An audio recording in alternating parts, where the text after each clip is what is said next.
Hello বন্ধুরা, সবাইকে স্বাগতম। আমি এই মুহূর্তে আছি দক্ষিণ এশিয়ার সর্ববৃহৎ এবং তৃতীয় বৃহত্তম বাংলাদেশের সর্বশ্রেষ্ঠ বাংলাদেশের যে বৌদ্ধমূর্তি নির্মাণ করে এই এক তীর্থভূমিতে পরিণত করেছে, সেই বৌদ্ধমূর্তি আমরা দেখার জন্য চলে এসেছি রাঙ্গামাটির দুর্গম পাহাড়ি অঞ্চল, যেটা হলো জুরাছড়ি অঞ্চলে আজকে চলে এসেছি। আমাদের এই পবিত্র ভূমিতে আসার পরেই আমাদের আনন্দের কোনো সীমা নেই। এই যে দেখুন কত সুন্দর, কত বড় 160 ফুট এই বৌদ্ধমূর্তি এই দেখার জন্য আজকে আমরা ফাইনালি চলে আসলাম এই জুরাছড়ি বৌদ্ধবিহারে। এই বৌদ্ধবিহারে বনবান্তের আগমন হয়েছিল। বনবান্তে এখানে ছিল, আমাদের শ্রদ্ধেয় বনবান্তে মহোদয়। যতই দেখছি ততই এখানে পুণ্য অর্জন হচ্ছে। আমরা ফাইনালি চলে আসলাম এই বৌদ্ধ মন্দিরে। এই 160 ফুট সিংহসজ্জা বৌদ্ধ মূর্তি দেখার জন্য এসে এখানে মনটা আবেগে আপ্লুত হয়ে গেল, আনন্দে ভরে উঠলো মনটা। ফাইনালি আমরা অনেক দূর পর্যন্ত চলে আসলাম।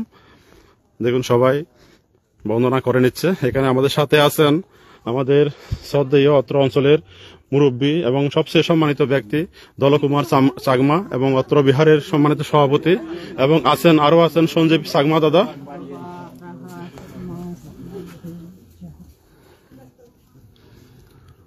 এটা একটা অনেক পুণ্য ফল, আমি বলবো এটা অনেক পুণ্যর ফলে এ ধরনের একটা বৌদ্ধ মূর্তি তারা নির্মাণ করতে পেরেছে। এত বড় বৌদ্ধ মূর্তি বাংলাদেশের মধ্যে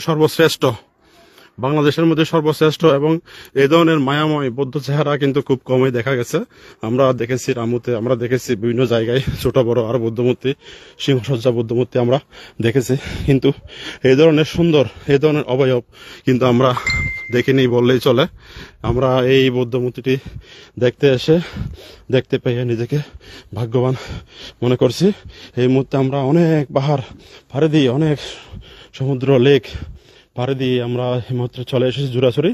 আমরা প্রায় সকাল 5টা বাজে ঘুম থেকে উঠেই রওনা দিই রিজার্ভ বাজারে, রাঙ্গামাটি রিজার্ভ বাজারে। সেখানে এসে বসে থাকি। এর পরবর্তীতে 7:30টার দিকে লঞ্চ ছাড়ে। পরবর্তীতে আমরা এখানে 10টা, 10:30টার দিকে আমরা পৌঁছি জুরাছড়িতে। অনেকগুলো স্টেশন ফেলে, মাঝখানে অনেকগুলা সরা নদী, লেক আমরা পাড়ি দিয়ে শেষ পর্যন্ত চলে এসেছি। আমাদেরকে অনেক সাহায্য সহযোগিতা করতেছে জুরাছড়ি অঞ্চলে যারা মানুষজন আছে, ধর্মীয় মানুষজন, বানতে সহ সবাইকে অনেক ধন্যবাদ ও কৃতজ্ঞতা জানাচ্ছি। আমি একটু ঘুরে চতুর্দিকে, এই বৌদ্ধ মূর্তির চতুর্দিকে আমি আপনাদেরকে দেখাচ্ছি। এটা হলো বৌদ্ধের পদচিহ্ন। এত সুন্দর করে যে এখানে বৌদ্ধমূর্তি, সিংহসজ্জা বৌদ্ধমূর্তি তৈরি করা হয়েছে, যা ভাষায় বর্ণনা করার মতো নয়। আমি আশ্চর্য হয়ে গেলাম এই ধরনের তীর্থভূমি বাংলাদেশে। আর যারা ভারতে যেতে পারেন না, যারা ইন্ডিয়াতে বা দূরবর্তী কোনো দেশে, মায়ানমার, থাইল্যান্ডে যেতে পারেন না, আমি মনে করি আপনারা যদি এখানে আসেন, এখানে যদি তীর্থ দর্শন করেন সেই মন নিয়ে, সেই মানুষ নিয়ে, সেই শ্রদ্ধা নিয়ে, তাহলে এখানেই আপনার পুণ্য অর্জন হবে। এখানেই আপনি দেখতে পারবেন বুদ্ধের সেই অষ্টবিংশতি লক্ষণ এখানে প্রকাশ পাচ্ছে এই বৌদ্ধমূর্তির মাধ্যমে। এবং বুদ্ধের যে সুন্দর কারুকার্য ফুটিয়ে তুলেছেন, আমি জানি না এখানে কে নির্মাণ করেছেন এত সুন্দর বৌদ্ধমূর্তি, আমি জানি না। এটা কিন্তু বিশাল একটা ব্যাপার। আচ্ছা, এই যে আপনাদের এই বৌদ্ধমূর্তিটা, আমাদের এই বৌদ্ধমূর্তিটা কিন্তু বর্তমানে বাংলাদেশের সেরা এবং এশিয়ার তৃতীয় বৃহত্তম, তো দক্ষিণ এশিয়া। তো আমরা কিন্তু মানে এই জন্য আমরা গর্বিত বর্তমানে, এবং এটা তীর্থভূমিতে পরিণত হয়েছে। কিন্তু এটা যে তৈরি করেছে, মানে কে তৈরি করে, খুব সুন্দর হয়েছে কিন্তু এই বৌদ্ধমূর্তিটা এত সুন্দর করে। উসিং মারমা রাঙ্গামাটি। উনার বাড়ি হচ্ছে মূলত আমাদের উকিয়া। উনি হচ্ছে উচিং মার্মা হচ্ছে মূলত আমাদের রাজদ্বীপ এলাকায় থাকে। আচ্ছা, উনি স্থানীয় মানুষ, ওখান থেকে এসে মানে এখানে এটা তৈরি করেছে। ভাস্কর্য শিল্পী হচ্ছেন উসিং মারমা। তাহলে উনি তাহলে ভালো না হলে এত সুন্দর বৌদ্ধমূর্তি তৈরি করতে পারতো না। নাম করা উনার ওস্তাদদের সাথে পরামর্শ করেন এইসব করছে। আচ্ছা, ওস্তাদও আছে ওনার। তারপর আরো ইঞ্জিনিয়ার বোর্ড আছে তো। আচ্ছা। তাহলে আমরা যদি সামনে আমরা তৈরি করতে চাই উসিং মারমা দিয়ে, আমরা ছোটখাটো যদি বৌদ্ধমূর্তি আলাপ করা যাবে।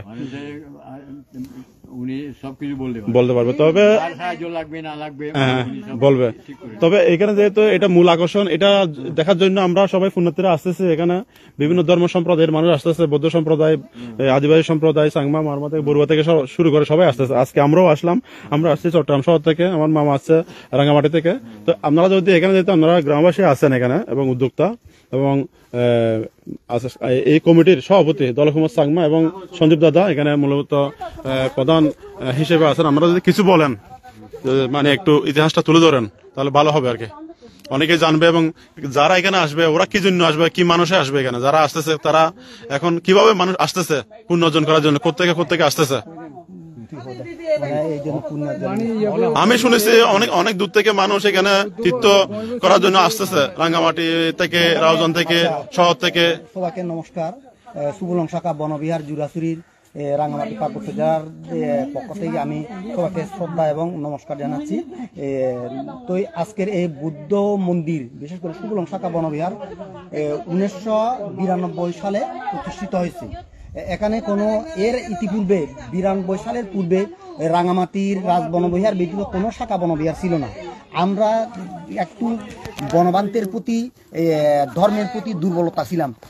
দুর্বলতা ছিল বলে আমরা বনবান্তের প্রতি ভক্ত। আমরা একদিন 1989 সাল থেকে আমরা কিন্তু বিরাজমান পরিস্থিতির কারণে আমরা খুবই ছিলাম, মানে কষ্টে ছিলাম। সেই জন্য আমরা ধর্মের প্রতি একটু আকর্ষিত, বনবান্তের প্রতি আমরা তার সান্নিধ্য লাভ করার চেষ্টা করছি। তারপরে আমরা যখন ওখানে যাই, আমরা শাখা ধর্ম, যেহেতু মানুষ দুঃখে যখন পড়ে তখন কিন্তু শেষ আশ্রয় ধর্মের আশ্রয় সবার ক্ষেত্রে এটা হয়।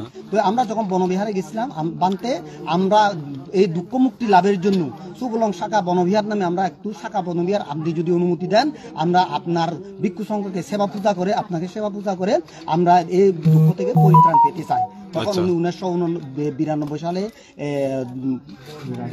রাঙ্গামাটির রাজবনবিহার থেকে এখানে দিলেন।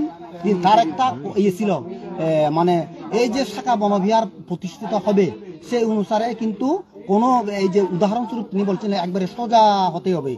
আপনার ওই যে কি বলে চাকমা কোথায় সিবিট গাছ, এটাকে কি বলে যে মানে গাছ কোনো ঢাল বাঁকাবুকা হতে পারবে না। মানে এই যে ধর্মের উপর আপনারা খুব শ্রদ্ধার সহিত মনোনিবেশ করবেন।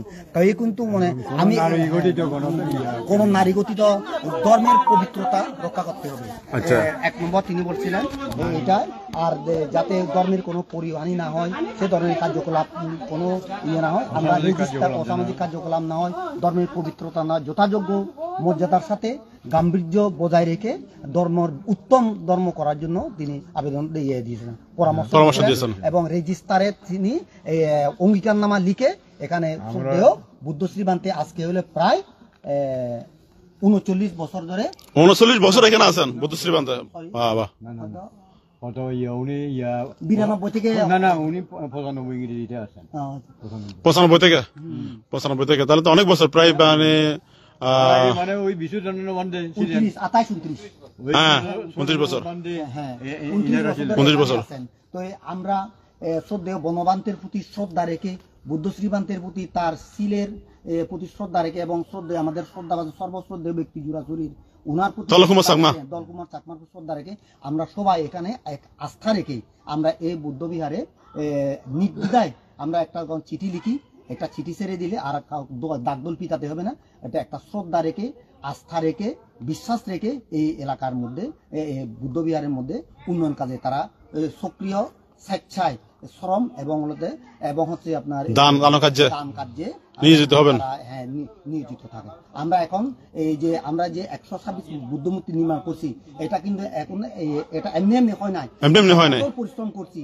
রাস্তা নাই, ওখানে সারে তখন বয়স ছিল 10 বছর আগে, উনি কিন্তু একবারে পাহাড় বেয়ে যেটা সিমেন্টের বস্তা থেকে বড়, ওই ধরা কাঁধে নিয়ে আমরা আসছিলাম। এখন আমরা যাব ওই যে আমাদের জাদুঘর আছে, ওখানে আমরা বিস্তারিত দেখবো। জাদুঘর দেখবো না? আচ্ছা আচ্ছা আচ্ছা আচ্ছা, আমি একটু একটা সেকেন্ড, আমি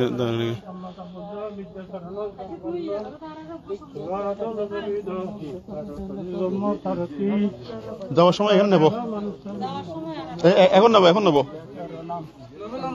হ্যাঁ, ছবি নিয়ে ফেলবো। সঞ্জীব দার থেকে মোবাইল নাই?